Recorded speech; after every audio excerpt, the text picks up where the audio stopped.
Embajador asombrado. Una mañana comenzó con una llamada de teléfono inusual. Era de la oficina de la Embajada de los Estados Unidos. No recordaba haber recibido un llamado de esa oficina con anterioridad. Era la secretaria del embajador. Comenzó preguntando cosas básicas de mi conocimiento aéreo de las regiones más remotas de Guatemala. Eso nos llevó a la pregunta de la posibilidad de llevar al embajador a una pista al oriente del país. Obviamente era una petición muy especial. Después de recuperarme de la sorpresa le dije, sí, conozco dicha pista y sí puedo llevarlo. Yo estaba perplejo por esa petición. Normalmente cuando el embajador de los Estados Unidos de América necesitaba ir a alguna parte, todo lo que tenía que hacer era contactar a la Fuerza Aérea Guatemalteca y ellos le proporcionaban helicópteros. No dejaba de estar confundido de por qué me habían llamado para ese viaje. Posiblemente él quería viajar de incógnito a ese lugar difícil. Pero bueno, no era de mi incumbencia conocer las razones de ese viaje. Hice arreglos con la secretaria para la fecha y la hora del viaje. Las instrucciones que les di eran que nos reuniéramos en las bombas de combustible en el aeroclub.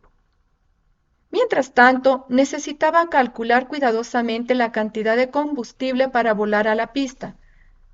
Normalmente no era necesario llenar los tanques completamente.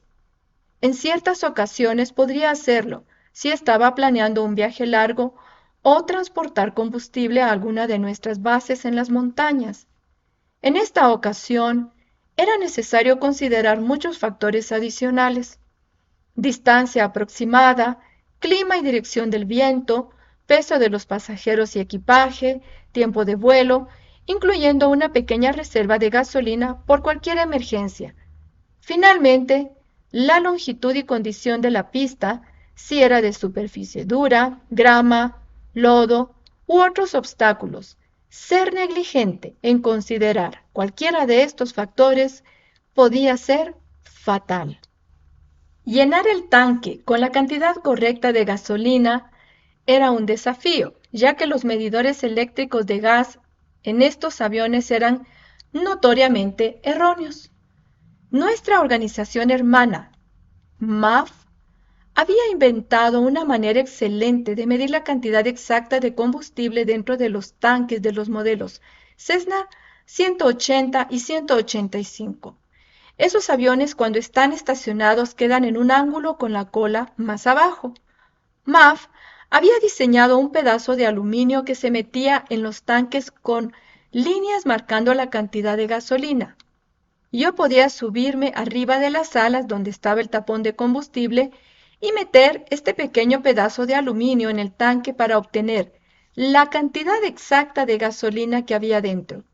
Usando este método, en todos mis años de volar, nunca se me acabó la gasolina. En el día establecido, esperé en las bombas del aeroclub. Justo a tiempo, dos limusinas negras se acercaron a mí. El embajador salió, me saludó y presentó a los otros dos pasajeros. Aunque estaban vestidos como civiles, era obvio que eran marinos, por el corte de pelo, su postura y muy serios en su aspecto. Los dos llevaban mochilas. No pude ver lo que contenían, tuve que aproximar su peso y cuando las levanté, evidentemente que no estaban llevando golosinas y sándwiches. Por supuesto que no pregunté qué es lo que tenían adentro. Sumé ese peso a mis otros cálculos y eché el combustible para el viaje. Nuestro destino estaba a 35 minutos en vuelo directo. Teníamos que subir a 10.000 pies para poder pasar las montañas, luego descender bruscamente en un valle. La pista estaba a una elevación de aproximadamente 3.000 pies. Aterrizamos. Habían varios vehículos militares y otros dignatarios locales quienes dieron la bienvenida al embajador. Me informaron que no se tardarían más de un par de horas. Se fueron a un lugar desconocido para mí. Le aseguré que estaría esperando su regreso. Me quedé en la pista acompañado con unos soldados que simplemente se quedaron cerca. En una situación así es mejor tener vigilancia para cuidar el avión. Nunca supe de lo que se había tratado la reunión. Después del almuerzo, el grupo regresó. Mis pasajeros abordaron con el embajador sentado a mi lado y los dos marinos atrás. Chequeamos todo y nos aseguramos también que todos tuvieran abrochados sus cinturones. Nos fuimos y pasamos los árboles altos sin problemas. Ese momento del vuelo siempre era emocionante. La pista es paralela a las montañas que abruptamente crecen de 3.000 pies a 10.000 pies. Tenía dos opciones oficiales. Una era continuar de frente, obteniendo suficiente altitud para pasar las montañas y luego dar la vuelta hacia la ciudad de Guatemala, o podía dar la vuelta y regresar a la pista, obteniendo la altitud necesaria para dar varias vueltas arriba de la pista.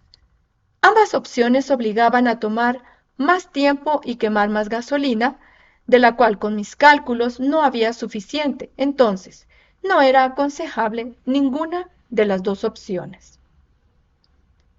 Opté por la manera que hacía regularmente, ya que conocía el terreno, sabía que era posible virar a la izquierda hacia un cañón acuñado entre las montañas, con una inclinación exacta necesaria para alcanzar la altitud correcta para retornar. Volé por encima de los árboles mientras subía con un ángulo muy empinado.